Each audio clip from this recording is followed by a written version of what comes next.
Well, on this particular video, I'm gonna share with you how to hide your money like the rich. Let me just put that on the title. How to hide, your money like the what? Like the rich. How many of you here watching this video usually feel like, hey, there is a certain secret that the wealthy usually knows that we do not? They behave as if there is something that they know that we do not know. And in this video, I'm gonna dissect this, and perhaps you might ask yourself, hey, where did you get that information? Well, my mentor is quite of a wealthy individual, and of course, that is the journey that we are following up. And okay, he has refused to appear on my videos, but it is what it is anyway, guys. Let me share with you what he has shared with me as far as that is concerned. Now, first of all, you ask yourself, how do you hide the money, or how do you hide the wealth? When I say the term hide, please don't misquote me. I don't mean necessarily doing an illegal thing. It simply means living in a situation whereby with the money, okay. Let me just go back and rephrase my statement.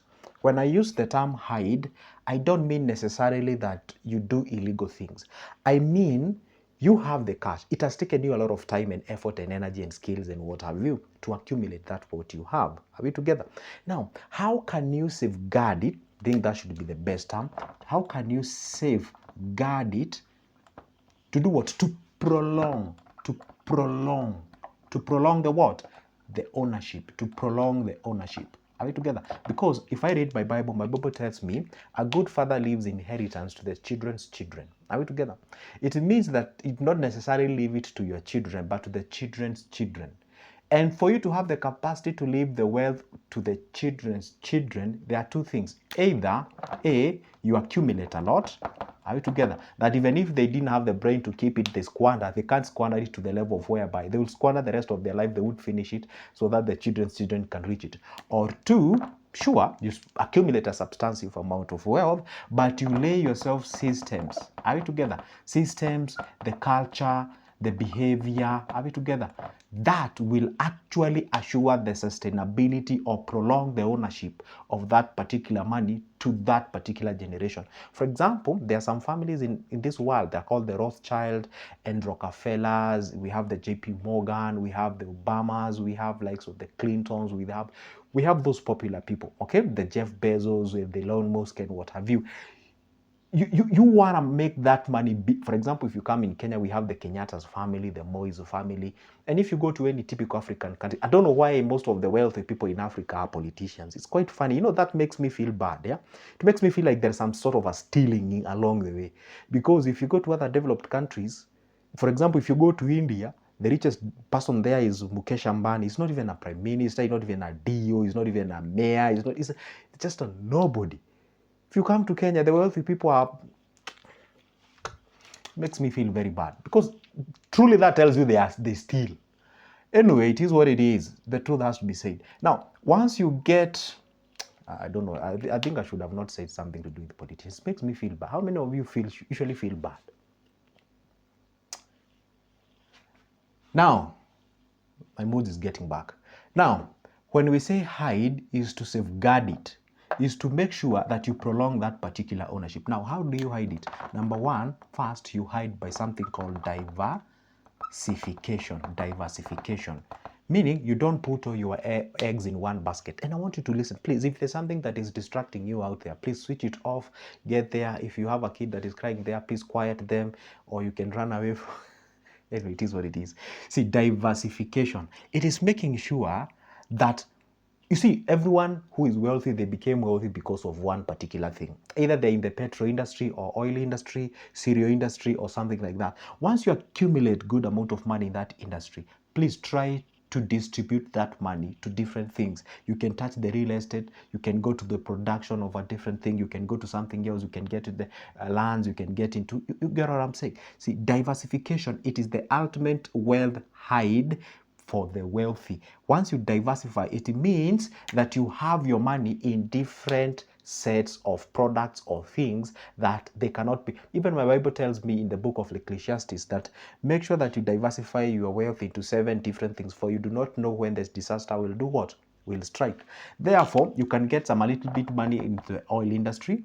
Okay, now I'm teaching you diversification. Diversification, you find that what these wealthy people usually do, you find that they have some reserve currencies, they have some foreign currencies, their money they are in reserve currencies. If you're a Kenya, you can usually go with the USD, you can go with GBP, that is Great Britain pound, you can go with what you call the yen, that is the Japanese yen, you can also go with the Swiss franc, that is CHF, you can also go with, these are stable currencies that you can go with on this world. You can also go with euro, okay, even if you're in whichever currency or country.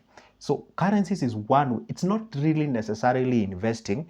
Once you have your money in a USD denominated current, then it means that if there's something wrong with the shilling, for example, our money, we call it Kenyan shilling.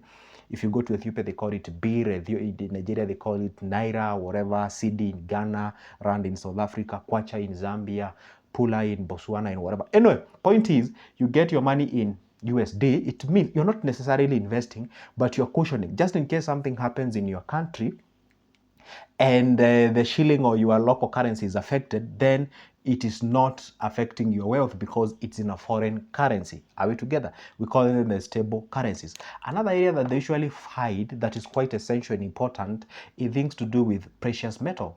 Precious metal. Okay, precious metal, and this is like gold. You can also go with silver. Are we together? That is the things that you can actually go for. Gold is the most popular one. You can even go with diamond. You know, there are people who usually go with diamond. Now, gold is where you buy and accumulate. Either you can accumulate.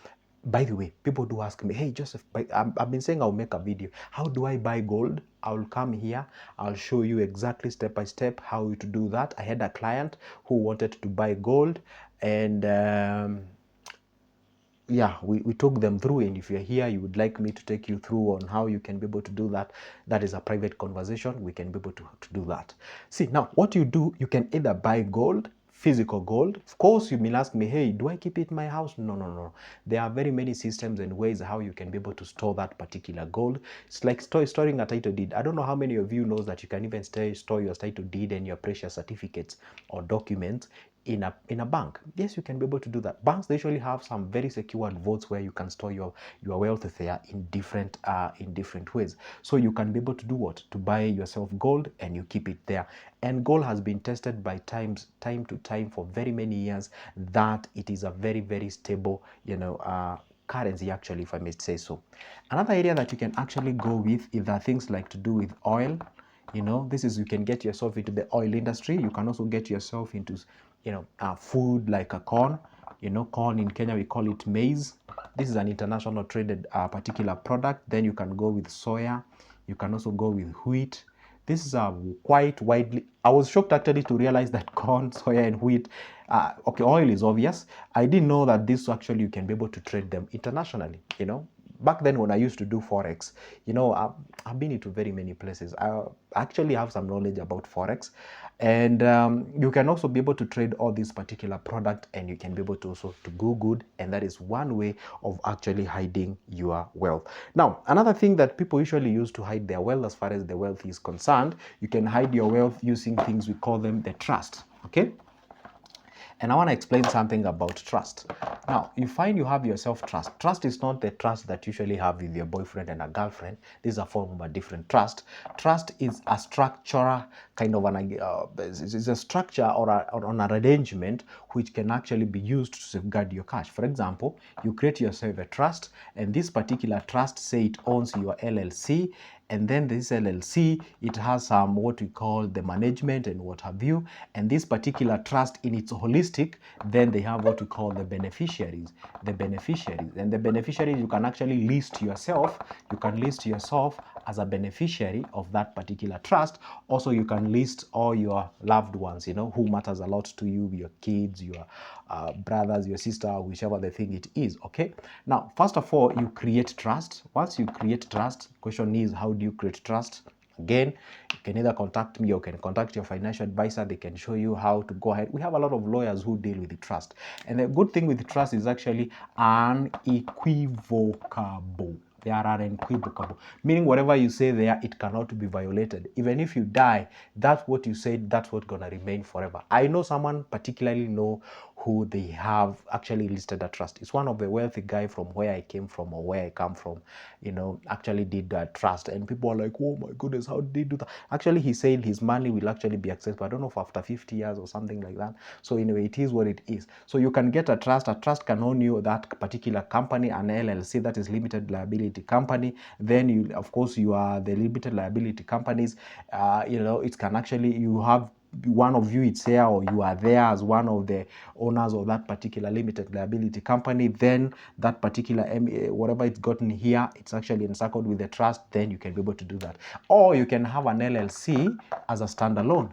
An LLC is one way that the wealth usually hide their cash. You find you have an LLC, limited liability company, and then of course you're one of the shareholders there, either the majority or the minority. Then after that, then this is one way to make sure. Let's say this LLC is involved in a problem. Let's say this LLC owns one of your flat or apartment. Call it, if you go to Britain, they call it flat. If you go to America, they call it apartment.